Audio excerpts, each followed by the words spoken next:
Tomato fish கறி இன்றைக்கி பண்ணலாம் வாங்க. ஒரு பேனில் 2 டேபிள் ஸ்பூன் தேங்காய் எண்ணெய் சேர்த்திக்கிறேன். அதில் 1/2 ஸ்பூன் சீரகம் சேர்த்திக்கிறேன். கொஞ்சம் கருவேப்பிலை சேர்த்திக்கலாம்.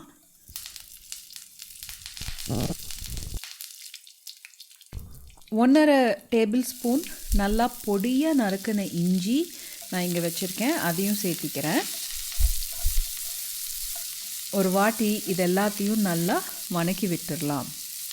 தேங்காய் எண்ணெயில் கருவேப்பிலையும் இஞ்சியும் வணங்கும்போது ஒரு வாசம் வரும் பாருங்கள், அது எனக்கு ரொம்ப பிடிக்கும். One of the best smells in the kitchen. இப்போது இதில் நம்ம ஸ்லைஸ் பண்ணி வச்ச வெங்காயத்தை சேர்த்திக்கலாம்.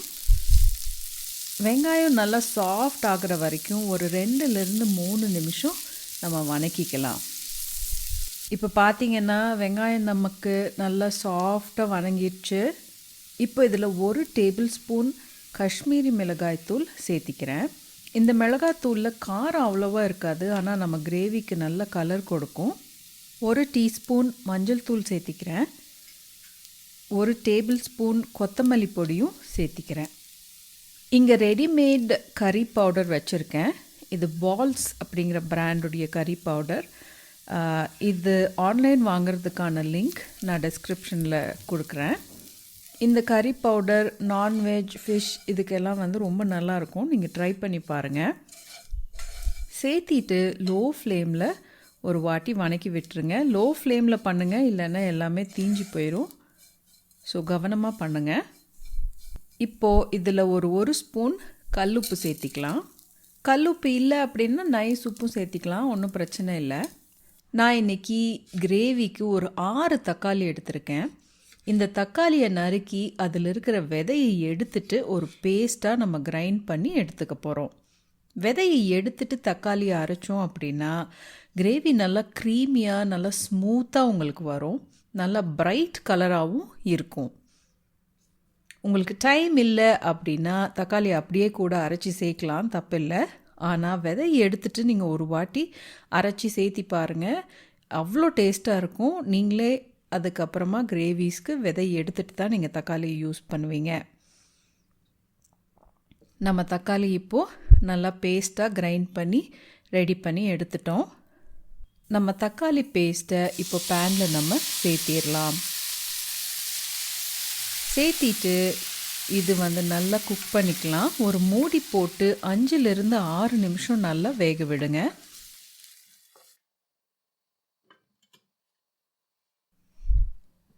நடுவில் அப்பப்போ கொஞ்சம் கிளறி கொடுங்க, இல்லைன்னா அடியில் அடி பிடிக்க பார்க்கும்.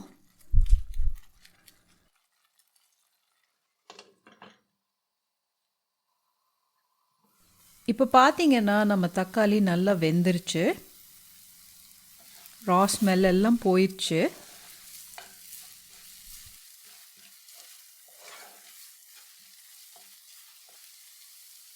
இதில் ஒரு 200 ml தேங்காய் பால் சேர்த்திருக்கேன்.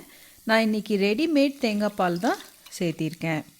கூடவே 1 கப் தண்ணியும் சேர்த்திக்கலாம். நீங்கள் வீட்டில் எடுத்த தேங்காய் பாலும் சேர்த்துலாம். வீட்டில் எடுத்த தேங்காய் பால் சேர்த்துறீங்க அப்படின்னா தண்ணி அளவு அதுக்கு தகுந்த மாதிரி நீங்கள் சேர்த்திக்கோங்க. தேங்காய் பால் சேர்த்திட்டு ஒரு வாட்டி நல்லா கலந்து விட்டுடலாம். இதில் இப்போ நான் ஒரு 1/2 ஸ்பூன் சர்க்கரை சேர்த்திக்கிறேன். இது தக்காளியோட புளிப்பை நல்லா உங்களுக்கு எடுத்து காமிக்கும். குழம்பு ஸ்வீட்டாலாம் இருக்காது, ஸோ கவலைப்படாமல் 1/2 ஸ்பூன் சர்க்கரை சேர்த்துங்க. இப்போ நம்ம வெட்டி வச்ச மீனை சேர்த்திக்கலாம். இன்றைக்கி நான் வஞ்சரம் மீன் சேர்த்துறேன். மீன் சேர்த்திட்டு ஒரு 6-8 நிமிஷம் நம்ம இதை வேக வைக்க போகிறோம். மீன் சேர்த்திட்டு ரொம்ப நேரம் கிளற விடாதீங்க, அது பாட்டுக்கு அப்படி வேகட்டும். ஒரு மூடி போட்டு நம்ம இதை ஒரு 6-8 நிமிஷம் வரைக்கும் வேக வைக்கலாம்.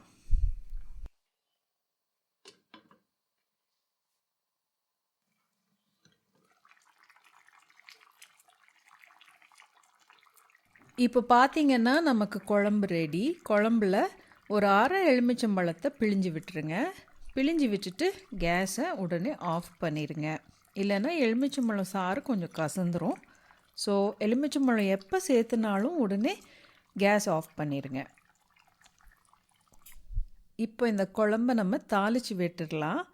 ஒரு சின்ன கடாயில் 1 டேபிள் ஸ்பூன் தேங்காய் எண்ணெய் சேர்த்திக்கலாம்.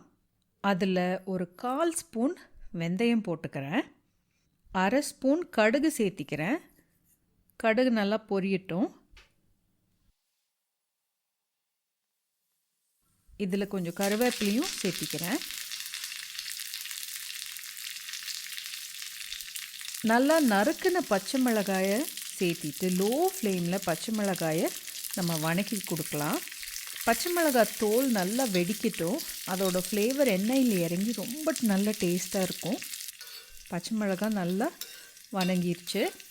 இப்போது இந்த தாளிப்பை நம்ம குழம்புல சேர்த்திடலாம்.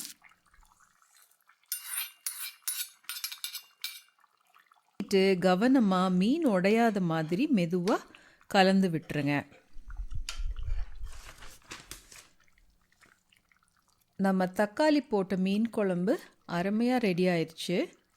சூடாக சாதம் வடித்து சாப்பிட்டா அருமையாக இருக்கும்.